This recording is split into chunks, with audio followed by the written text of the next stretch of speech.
Even if you type in your name plus pedophile in a direct search, no documents will turn up. So I thought this was a very interesting document found in the recent Epstein Files releases, and it shows that the world of Epstein was completely controlled at all times. And we all know that his image was manufactured. I mean, obviously it was manufactured by the government, but this document actually kind of pulls back the curtains and shows us the machine itself. So as you can see, someone named Al Seckel sent this email to Jeffrey Epstein, and the email reads, "I'm very happy to report to you today that we have managed to get some very positive results already. This was not the case as of yesterday when we checked, so the bots may have just made their rounds, taking our work into effect." If you typed your name in Google News, the first article that came to the very top was the most recent suit from last month. And as you scroll down, there were other articles. If you typed in your name plus pedophile, you would get scores of results of news, blog, and other entries. Now, if you type in your name, you will see endless pages of Google News about every other Jeffrey Epstein, but you will not find any more news articles about you. Even if you type in your name plus pedophile, a direct search, no documents will turn up. And basically they talk about how they're fixing this through the rest of this email.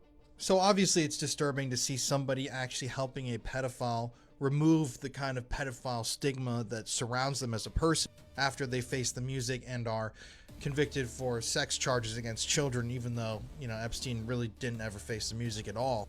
But, I mean, when you think about it, how much of this happened with Epstein and how much of this happened behind the scenes? Like, I've been saying this for the longest time when it comes to the Epstein Files. Obviously, we're not going to get any bombshells. We're not going to see any smoking guns because those things, kind of like this guy's talking about, they've been removed. The Epstein documents that people really want to see never existed in the first place. We are talking about secret blackmail operations where politicians and famous world leaders are having sex with children, operations that are being funded and ran and carried out by intelligence agencies like the Mossad, like the CIA, etc. So they're never going to have documents that actually show this operation. It's not a thing. Either they were on paper for a moment and then destroyed, or they were never written down at all, period. So it's curious to me that they would leak something like this out there, showing that there was an effort to sanitize Epstein's name and image online, but they're trying to make it seem here like it was something that Epstein himself did, when in reality we know that it was the government behind all of this. And Epstein was a narcissist. He was definitely somebody who was full of himself and thought he was untouchable. But that's because he was put into that position of power by these secret dark forces that work behind the scenes. Did the CIA murder multiple people in Mexico to cover Jeffrey Epstein's tracks? This is an incredibly disturbing thing that I found in the Epstein Files. You have to see this. So this is an investigative document, as you can see, from October 2019.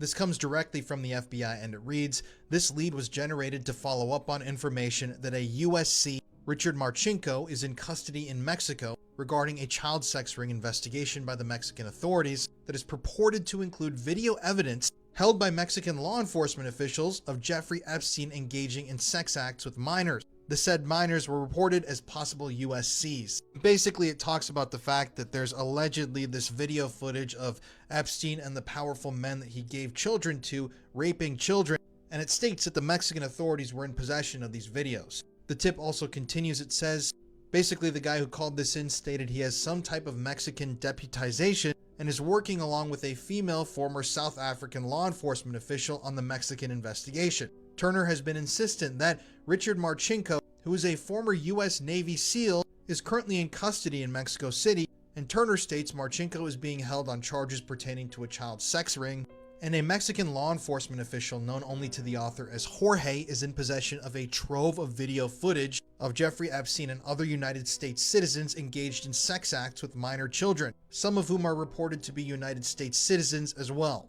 So that's very, very important here. Keep in mind, it says right here there is someone named Jorge who is in possession of a trove of videos showing Epstein and other powerful United States citizens raping kids.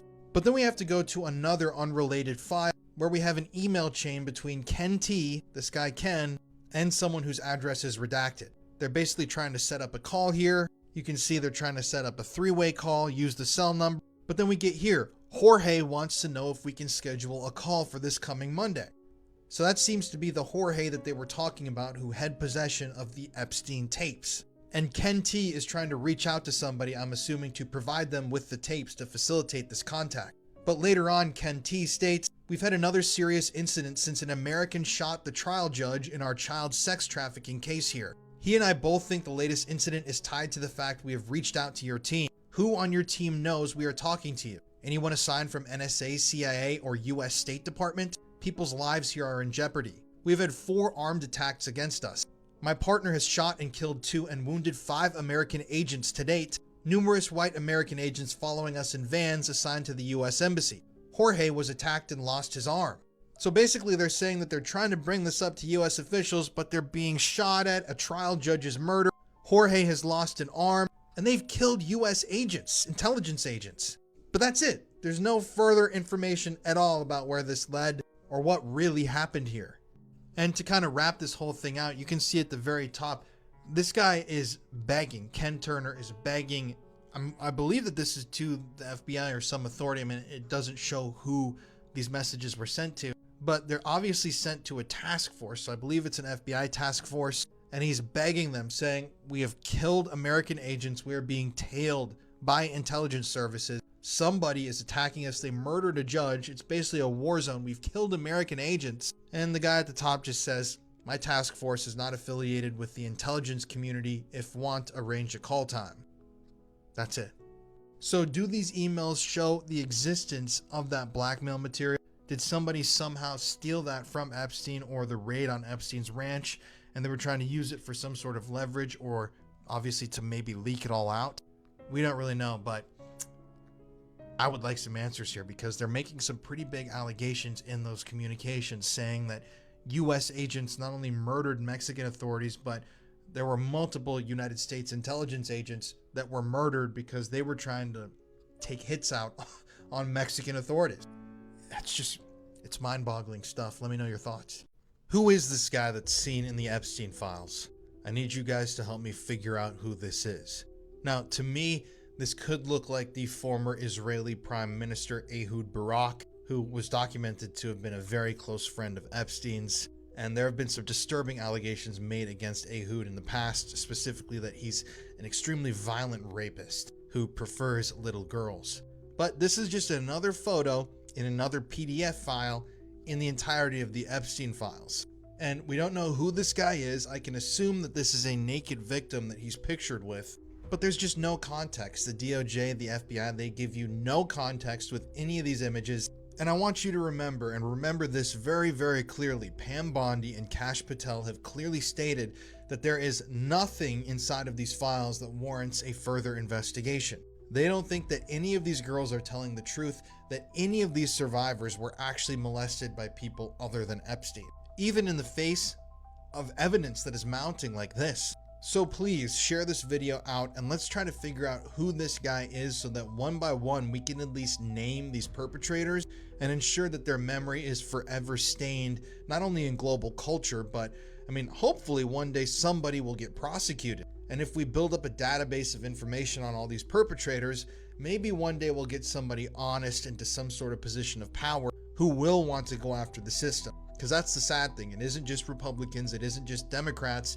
There are members from both parties that were implicated in this Epstein thing, which is why neither of them wants to actually crack down and investigate this and make arrests. Because let's say you arrest Donald Trump and he starts talking, well, he's going to talk about Bill Clinton and all these other Democrats he knows.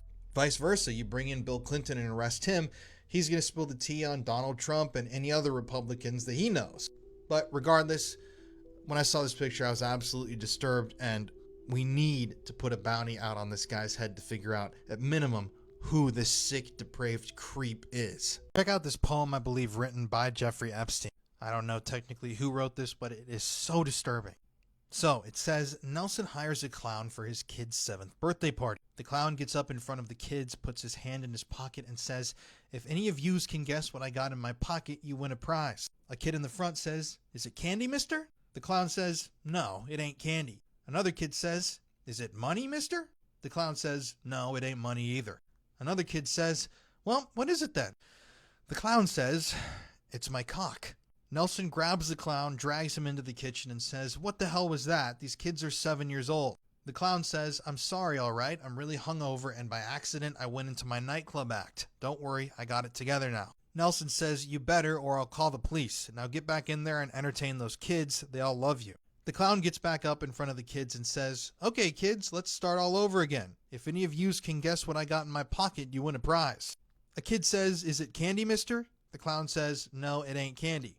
Another kid says, "Is it money, mister?" The clown says, "No, it ain't money either." Another kid says, "Well, what is it then?" The clown looks over at Nelson and says, "You better call the cops. It's my cock again." So, yeah. I'm pretty sure that Jeffrey Epstein wrote that poem and sent it to this person.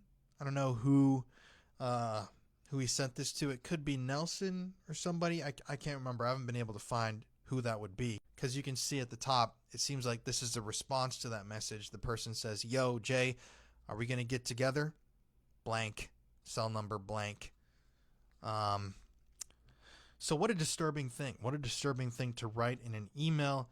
How brazen for Epstein to have been.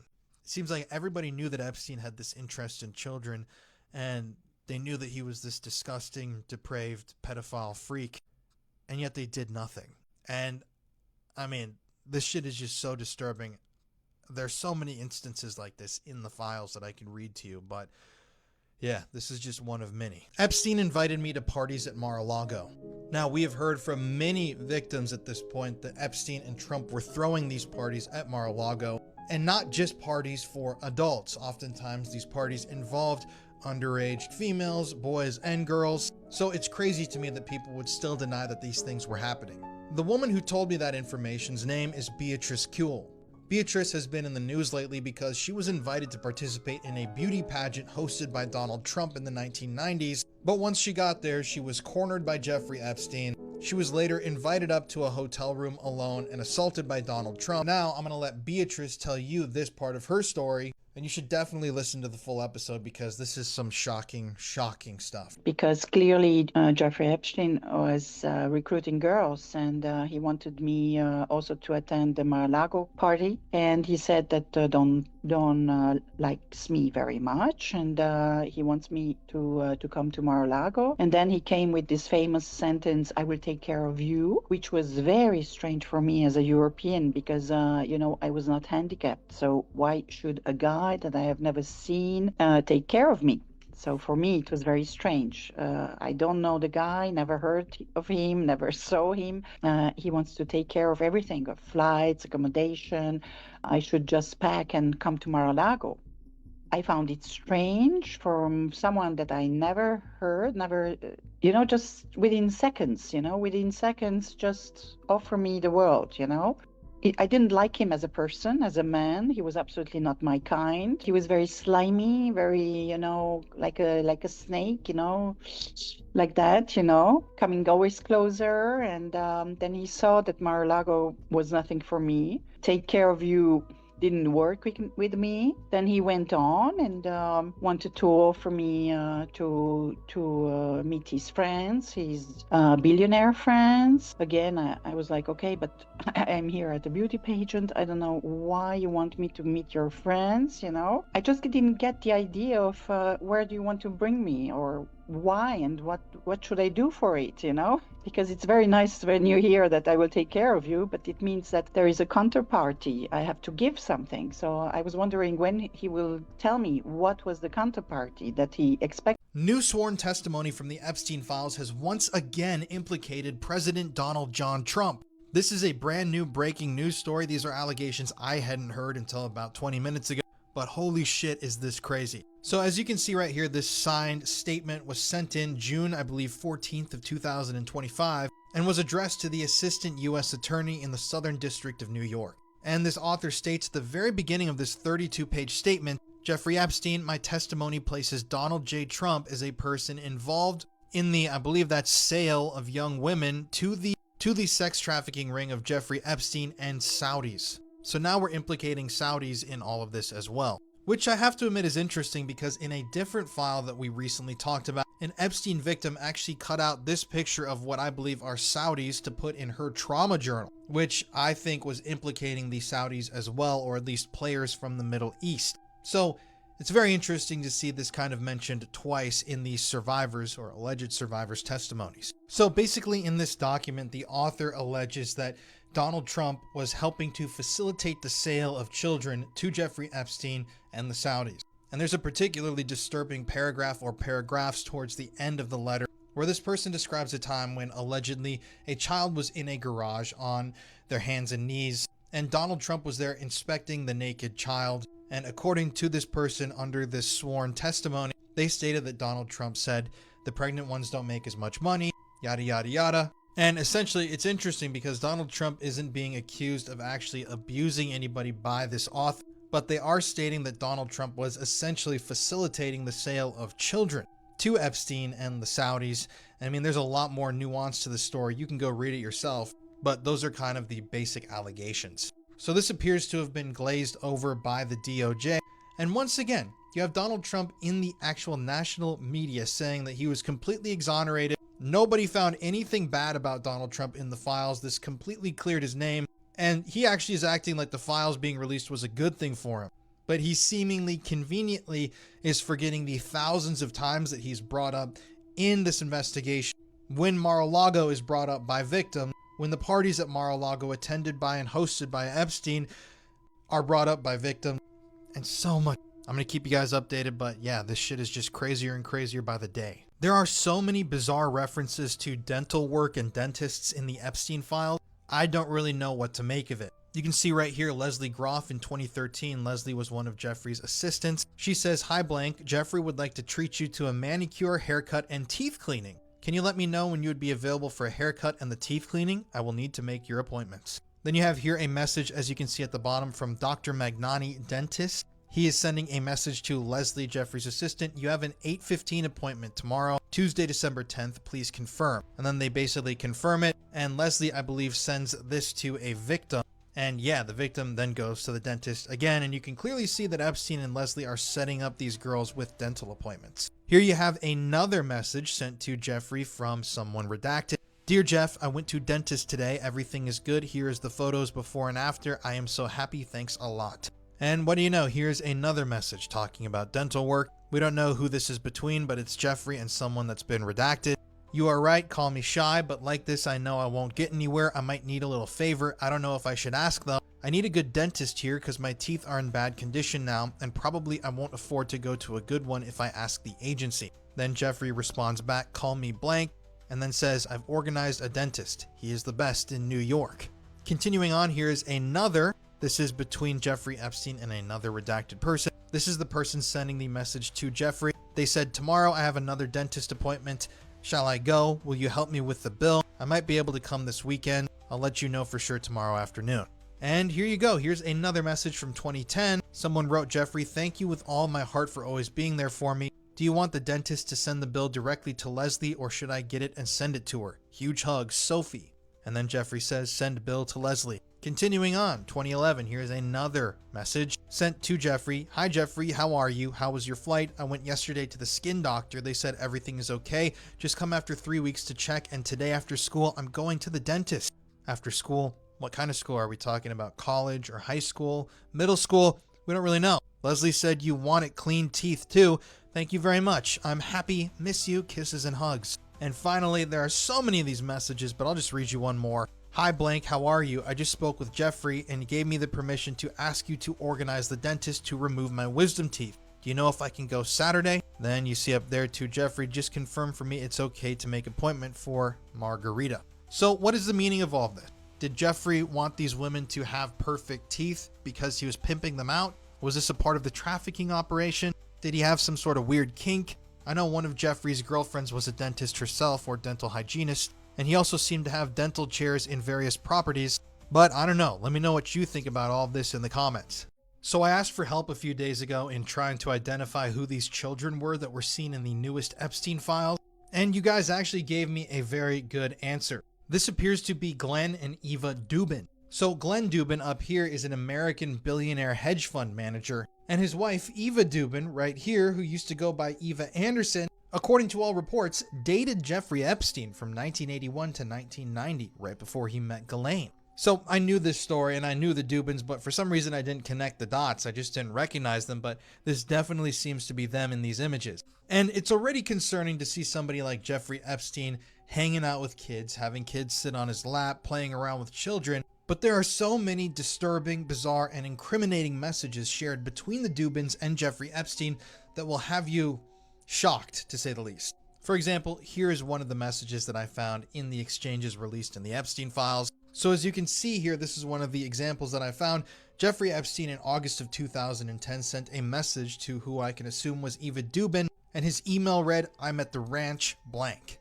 Then that same day, just about 2 hours later, Eva wrote Jeffrey Epstein back. And creepily, she said, "Come and visit next week. Selena, their daughter, their very young daughter, will have 5 friends over." So what the hell are we supposed to make of that? So keep in mind, this is in 2010. This is a few years after Jeffrey Epstein was all over the news after being arrested on charges of sexually abusing children. And that's when he had the sweetheart deal in Florida. He had all those court proceedings. He was all over the news. And he was officially a sex offender. I mean, there is no way that one of Epstein's best friends wouldn't have known that he was a pedophile at this point. So not only do these pictures appear to have been taken after Epstein was released from his very, very short stint in prison, but these two definitely knew that Epstein was a pedophile, and yet here they are allowing their child on Epstein's lap. And this one's even more damning. Eva is inviting Epstein over to their place, saying that their young child is going to have 5 friends over, knowing full well that Jeffrey Epstein is a convicted pedophile and sex trafficker of children. So make of all of that what you will. But I have to say, it doesn't look very good on Eva Dubin. I might as well start calling Eva and Glenn the dubious Dubins. Bill and Hillary Clinton are refusing to comply with the Epstein probe, and both Bill and Hillary have publicly stated that they are going to defy the subpoena and skip their depositions in the alleged investigation into Epstein. Bill and Hillary Clinton are dirty. We know this. We know this from all the different stories that have emerged about them over the years. And before we get into this, let me remind you that Bill Clinton has been accused of raping many women over the years.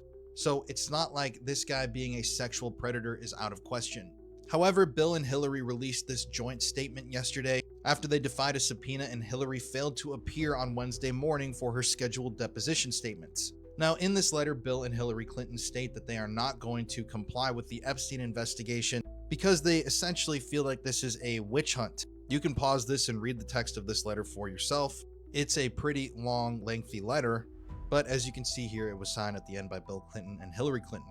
Now, it's known that Epstein visited the Clinton White House at least 17 times. These are just the times that we actually know about that were recorded. And we know that Epstein and Ghislaine and Clinton, they were all extremely good friends.